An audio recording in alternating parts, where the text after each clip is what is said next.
नमस्कार, मैं हूं स्कूल गुरु मोहित शर्मा और हमारा आज का वीडियो रहने वाला है how to use class register part third. Part first और पार्ट सेकंड में class ministry, days special speech, all books name and price, all notebooks name with subject, friendship couple और स्टूडेंट्स कंप्लेन। ये जो pages हैं ये मैंने fill करने बताया और इसमें कुछ स्टूडेंट्स कंप्लेंट्स के पेजेस यहां पर इंसर्ट मैंने कर रखे हैं ज्यादा कुछ, क्योंकि कुछ पेरेंट स्टूडेंट्स की कंप्लेंट्स आएंगी तो पेज फिल ना हो। मैंने पेज इस रजिस्टर को शुरू से खोल करके दिखाया है ताकि आप समझ जाएं। अब यहां से P1 ये जो आपका क्लास रजिस्टर है इसके अंदर P1 से लेकर के और P18 तक 18 पेजेस ऐसे P1, P2, P3, P4, P5, P6, P7, P8, P9, P10, P11, 12, 13, 14, 15, 16, 17 and 18। ये ऐसे इस क्लास रजिस्टर के अंदर 10 सेट हैं और ये जो सेट है एक सब्जेक्ट के लिए है। मैं फिर से बता रहा हूं, ये केवल एक सब्जेक्ट के लिए है, पेज 1 से लेकर के पेज 18 तक। और एक सब्जेक्ट का समझ लीजिए, बाकी का सारे सब्जेक्ट इसी प्रकार से इसमें यूज किए जाएंगे। तो एक सब्जेक्ट को समझ लेते हैं। तो P1 और P2, P1 और P1 और P2 पर क्लास टीचर से रिक्वेस्ट है कि जितने भी बुक्स हैं उन सबके नाम लिख दीजिए। हिंदी चैप्टर्स नेम,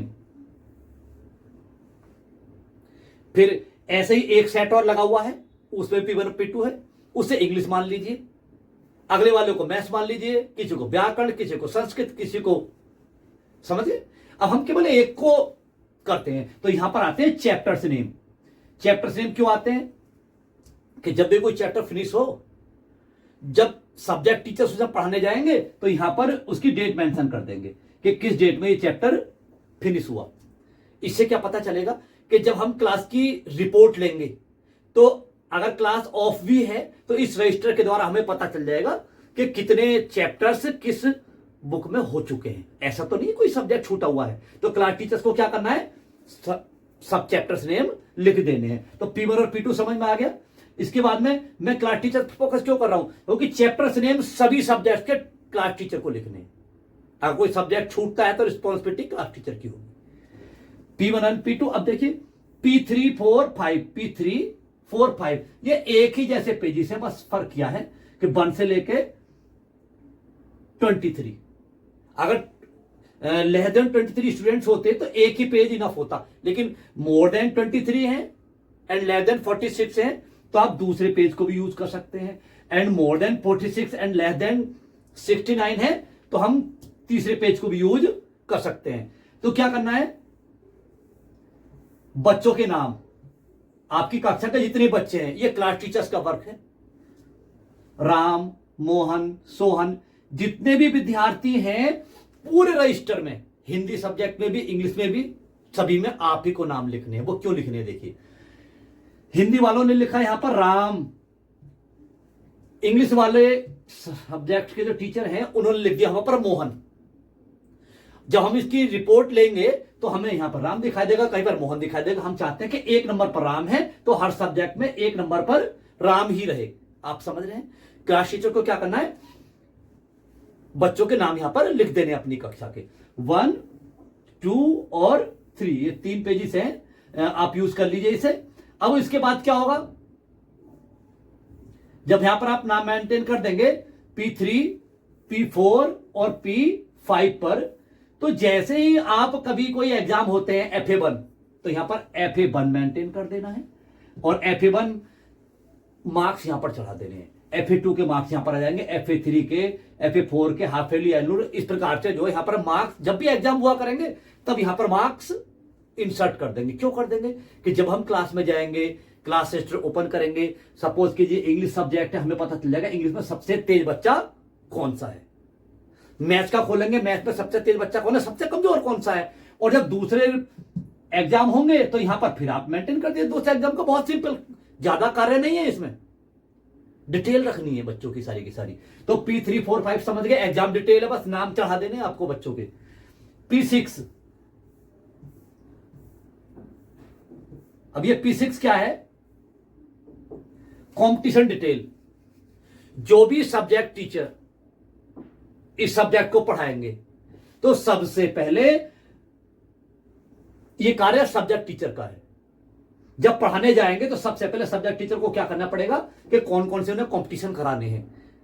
रिश्ता कब होगा, जब तारीख सेट होगी। बारात कब आएगी, जब तारीख सेट होगी। तो आपको क्या करना है, पहले ही name of competition, date of competition, की डेट में आप कौन सा कंपटीशन लेने वाले हैं। आप अगर डेट हटेगी, अरे हर बात की डेट हट जाती है, लेकिन आपको यहां पर 5 कंपटीशन ध्यान लगा करके लिखने हैं और वे कंपटीशन पूरे साल में कराने हैं। जब डेट फिक्स हो गई तो कंपटीशन होगा।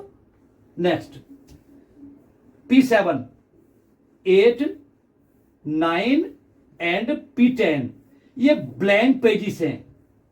ये 4 खाली पेज यहां पर इसलिए हैं, बीएड कर लो, बीटीसी कर लो, डीएलएड कर लो, कुछ भी कर लो। वहां पर गुरुजी बताते हैं कि जब तक पिछले पार्ट का रिवीजन ना कराएं, आगे का काम आगे ना बढ़ाएं। तो क्या करना है, मान लिया कोई 4th क्लास में इंग्लिश पढ़ाते हैं, तो पहले ही दिन उस कक्षा के, उस विषय के, अपने विषय के इंपॉर्टेंट 10 क्वेश्चंस यहां पर नोट कर दीजिए, पहले ही दिन इंपॉर्टेंट। और उन 10 क्वेश्चंस को, आपका गला दुखता है तो किसी बच्चों को बुला लो, वो उन 10 क्वेश्चंस को रोजाना पूछे। 10 दिन जब उन 10 क्वेश्चंस को लगातार पूछा जाएगा तो 11वें दिन सब बच्चों को 10 क्वेश्चन लर्न हो जाएंगे। आप 10 क्वेश्चन और इंसर्ट कर दीजिए। तो इस प्रकार से आप अपनी कक्षा के बच्चों को पूर्ण सत्र में विदाउट ऑफ एनी प्रॉब्लम कम से कम 200 क्वेश्चन लर्न करा सकते हैं। और आपने कुछ नहीं करना, रोजाना बच्चों से कहिए, एक बच्चे को बुला लो, वो इन क्वेश्चंस को पूछना शुरू कर देगा। लेकिन कहीं लिखे हुए ही नहीं तो वो क्यों पूछेगा। आप समझ गए होंगे, ये है रिवीजन वाला टॉपिक जो रोजाना होना है। नेक्स्ट कौन करेंगे इसे, सब्जेक्ट टीचर जब पढ़ाएंगे तो। P11, 12, 13, 11, 12, 13 रिपोर्टिंग पेज बहुत इंपॉर्टेंट है। रिपोर्टिंग पेज में क्या करना है, स्टूडेंट्स नेम जो हमारे क्लास टीचर्स है उन्होंने लिखी दिए हैं, जहां जहां स्टूडेंट्स नेम आने हैं, क्योंकि रिपोर्टिंग पेज में 69 बच्चों की जो है, हम जो है रिपोर्टिंग ले सकते हैं 69 बच्चों की। तो यहां पर हमने मान लिया एक क्लास में कोई टीचर है वो मैथ पढ़ाते हैं, मान लिया 2nd क्लास है, तो पढ़ाएंगे तो बाद में पहले रिपोर्टिंग लेंगे ना। ऐड, सब्ट्रैक्ट, मल्टीप्लाई, डिवाइड, तो बच्चों का नाम इधर है, जिन जिन से ऐड आता है उस पर टिक लगा दीजिए, जिनसे नहीं आता है उसे खाली छोड़ दीजिए। अब जब आप रिपोर्टिंग ले लेंगे तो आपको पता चलेगा कि किन किन बच्चों से ऐड आता है, किन किन बच्चों से ऐड, जब किसी से ऐड आ जाए भविष्य में, आज कोई बच्चा है उससे ऐड नहीं आता, क्रॉस नहीं लगाएंगे, खाली छोड़ देंगे उसे। और जब भविष्य में तो आना, जब आ जाए तो आपको क्या पता चलेगा। मैं तो एक फॉर एग्जांपल ऐड सब्ट्रैक्ट के लिए बोलूं, जो भी आपका हर सब्जेक्ट से रिलेटेड होते हैं, जैसे कि 10th क्लास, मुझे बड़ा दुख है इस रिपोर्टिंग के ना होने से। एक बार मैं 10th क्लास की एग्जाम की कॉपी चेक कर रहा था, हाई स्कूल में बोर्ड की, तो पोएम आती है बच्चों को लिखने के लिए। अरे पोएम का तो पहले पता होता है, यूपी बोर्ड की बात बता रहा हूं मैं आपको। लेकिन मेरे देश का दुर्भाग्य, 30% बच्चों ने पोएम भी सही से नहीं लिखी थी। तो जैसे 10th क्लास है तो यहां पर पोएम, एप्लीकेशन, तो जो जो इंपॉर्टेंट टॉपिक्स हैं वो यहां पर लिख दीजिए, जिससे आता टिक लगा दीजिए, पूरे साल पता रहेगा किससे आता किससे नहीं आता। और जब यही नहीं आता वहां क्या गुल खिलाएगा। तो ये रिपोर्टिंग बहुत ज्यादा जरूरी है, ये समय समय पर आपको यूज करनी है। कुछ भी किसी भी चीज में यूज कर सकते हैं आप इसे, रिपोर्टिंग जो जो भी सब्जेक्ट्स हैं। तो P7, 8, 9, 10, 11, 12, 13 हो गया।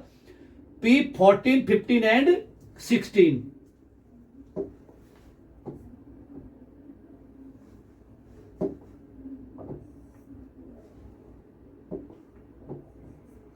P14, 15 and 16। अब देखिए P14, 15 और 16 नोटबुक चेकिंग। कुछ नहीं है, टीचर्स ने नाम यहां पर लिख ही दिया है। 69 बच्चों का रिकॉर्ड है। जब भी आप कॉपी चेक करें, चैप्टर चैप्टर चैप्टर चैप्टर 1 2 3 4 5 6 7 8 9 10 जितने भी हैं, सपोज कीजिए अगर लेस देन 1 2 3 4 5 6 7 8 9 10 11 12 13 14 15 16 17 18 19 20, अगर 20 चैप्टर्स हैं लेस देन 20 तो 1 2 3 4 5 6। अगर आपके 40 हैं तो 1 2 3 4 5 6 7 1 2 तो लिख लीजिए। अब जब आप कॉपी चेक करें तो यहां बच्चों के नाम लिखे हुए हैं, पर टिक लगा दिए कीजिए, मत पूछिए क्लास में कि किसकी कॉपी चेक है किसकी कॉपी चेक नहीं है। जब आपके पास रिपोर्ट होगी, हमारे जो प्रिंसिपल सर है उनके पास रिपोर्ट होगी, हमारे जो मैनेजर सर है उनके पास रिपोर्ट होगी, तो बच्चा बचेगा ही नहीं। अदरवाइज एक दिन वो आता है, पेरेंट्स आते, मेरे बच्चे की तो कॉपी चेक नहीं की किसी ने। क्यों नहीं की? क्योंकि रिपोर्ट तैयार नहीं की।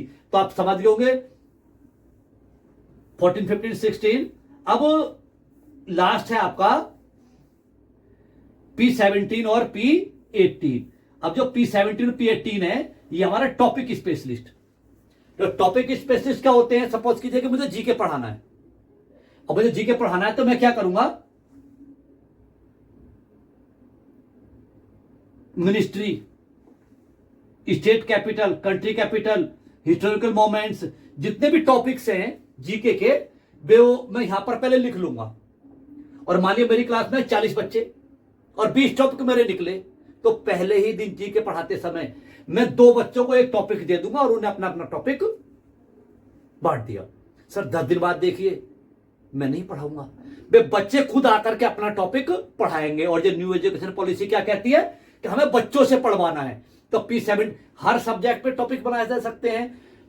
व्याकरण है, किसी को विलोम शब्द स्पेशलिस्ट बनाइए, किसी को पर्यायवाची स्पेशलिस्ट, किसी को अलंकार स्पेशलिस्ट, किसी को संधि स्पेशलिस्ट, कितना अच्छा लगेगा।